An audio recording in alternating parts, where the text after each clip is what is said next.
Good afternoon. I'm going to share you a story of Lionel Messi. I don't know if you guys have heard about him.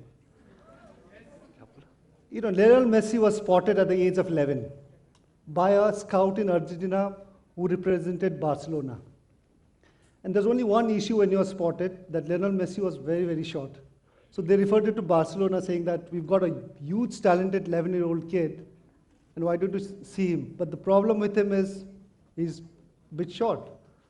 And Barcelona saw it. As soon as they saw Lionel Messi's skill at the age of 11, they immediately signed him, took him to Barcelona. And because he was just 11, Barcelona also took his parents along with Lionel Messi to Spain and kept him there. And then they also did one thing, was operate Lionel Messi to get a bit taller. Now, why I'm saying this story is, this is where we, in India as well, this is where we want the scouting system, the kind of support system any talented kid would get in India. That's the kind of support system and scouting system we want in India as well. And today, Lionel Messi is one of the best players in the world. Now, we might be having a lot of Lionel Messis around in India as well. But if that same Lionel Messi was in India with that talent, first thing I think we would see is parents saying, "Kya khelega yaar, mat khelo football. Kyun football khelta hai? Kyun sports karta hai?" Somebody, and many other people as well. So you don't get that kind of support system here in India. So we want, and we will be getting that kind of support system in future. And that is where we've got to really aim to really make sure that if sports in India and football in India has to go in, that's the kind of development time, energy, the kind of infrastructure what they have, that's where we are going to aim.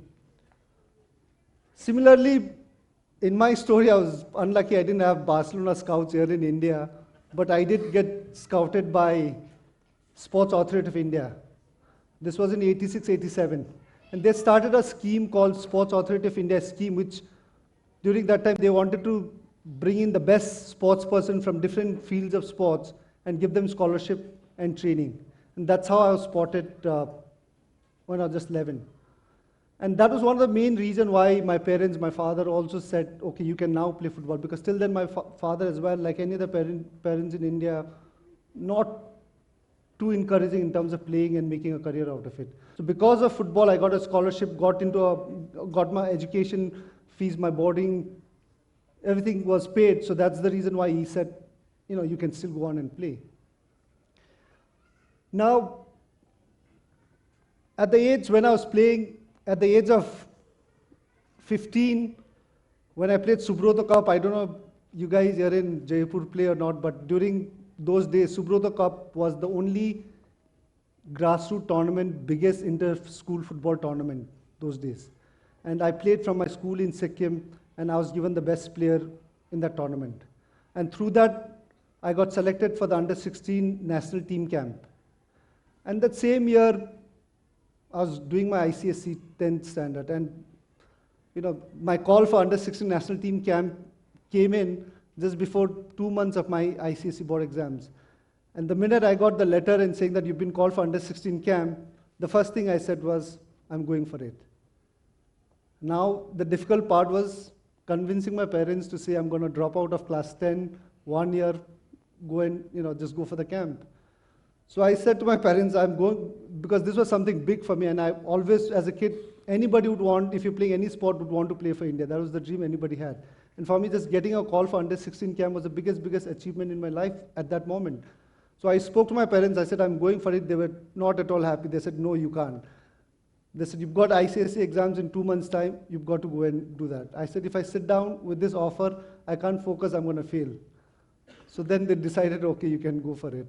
And then I spoke to the principals in my school, requesting him to not allow me to sit, and I wanted to drop, and that's how I went.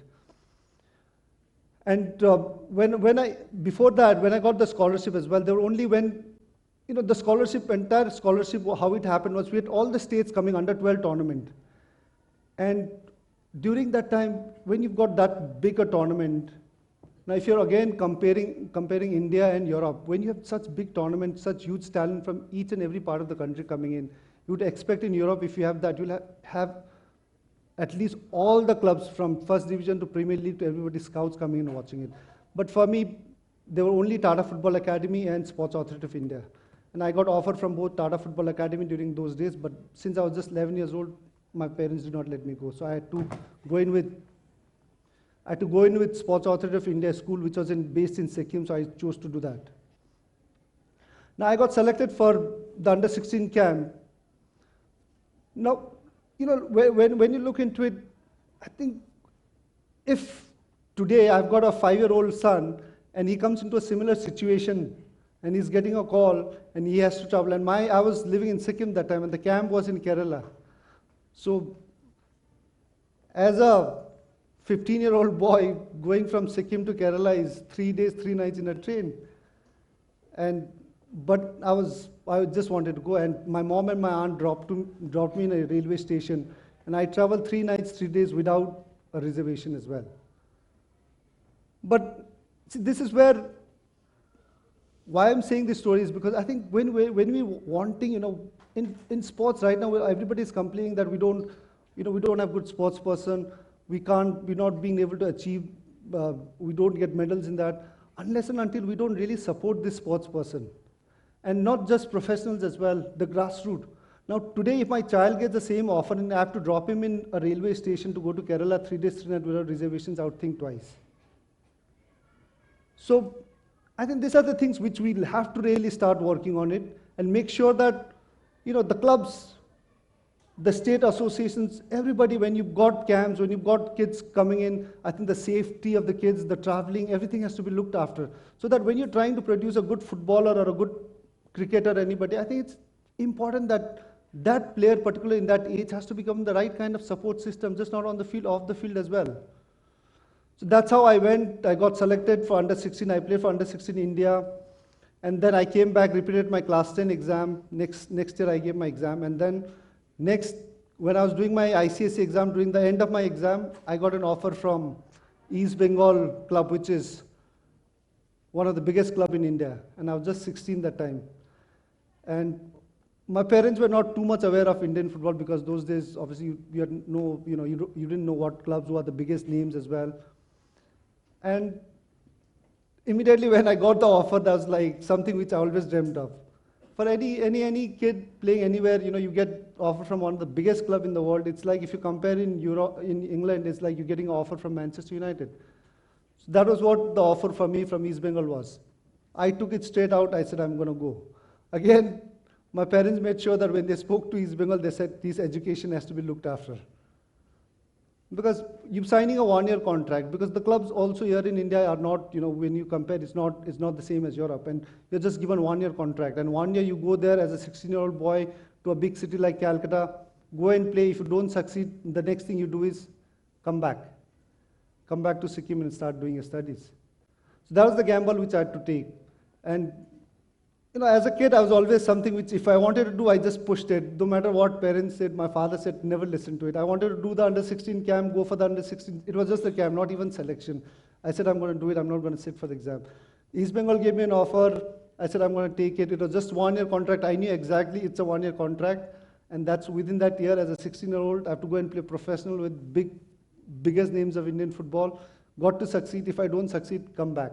But I wanted to take that gamble, and I made sure that I just wanted to do it and play, take the chance. And signed up with East Bengal. I had a decent 1 year, and luckily they did renew it for another year as well. And that's how my professional career in 1993 with East Bengal started. And then I started as a player. I don't know if you're aware. I started as a midfielder, and I played in midfield. I was not a striker. And then I got selected 98. I got called up for Santosh Trophy, which is interstate again for the senior players. And I was given a chance in Bengal team, which Bengal had always are the favorites, and they always won. And the Santosh Trophy interstate football tournament was maximum time I think Bengal had won it. I think they won it 58 to 59 times. I think 90% of the time I think Bengalis won that tournament. So to be in the Bengal squad was something big for me. And I went in as just 18-year-old with the team, and I was coming in as substitution. And during that time, we just brought in a new manager we had signed called Mr. Rustam Akramov. And Mr. Akramov came from Uzbekistan, and he had just won Asian Games with Uzbekistan, and he was a big coach that time to come to India. And he was watching it, and I was just coming in 10, 15 minutes in the second half and, playing for Bengal. And in the final match, sometimes when you say, when you have to succeed, there's a bit of luck factor as well. You've got to have that luck going with you. Final game, one of the international was playing for India, before the match he got injured, and he just pulled out 15 minutes before the final match on the trophy, and we were playing Punjab, who were one of the big team. And then that's how I got into the starting 11. And I played that game, went on to extra time, and those days we had golden goal rule thing. Towards the end of 90 minutes, after 90 minutes, 15 minutes, during the golden goal, 15 minutes of first half, I scored the goal and we won through the golden goal. So next thing I got was call from my coach, who was the national team coach, saying that, you'd won. And I was still playing as a midfield. And he said, I've seen your game, you are no longer going to play midfield. I want you to play as a striker. And for me, it was anything. To play in the national team senior, if you had told me to play defense as well, I was ready to do that. And then that's how I moved into striker. And that's how, I started my career as a national team player in 1999 as a forward. Till then, I was just a midfield. So these are things which, when you play or when you're really passionate about your game, I think you tend to know, and you also take gambles. And that's where I took from midfield to as a striker as well, and then just for me, I think the best decision for me has been that moving from midfield to striker, and that's really paid off well, to me. And I've always enjoyed playing as a striker. And that's how I played. I started my international career at 99, and then ended up, I think, 2011. Yeah, I'm not too sure. But that's all during when I played. But I feel my biggest, not achievement, contribution to the game of football has been after my career. I've just retired 4 years ago as an international player. Domestically, I've not still retired, but I'm planning to retire this year. I've not played for the last 4 years.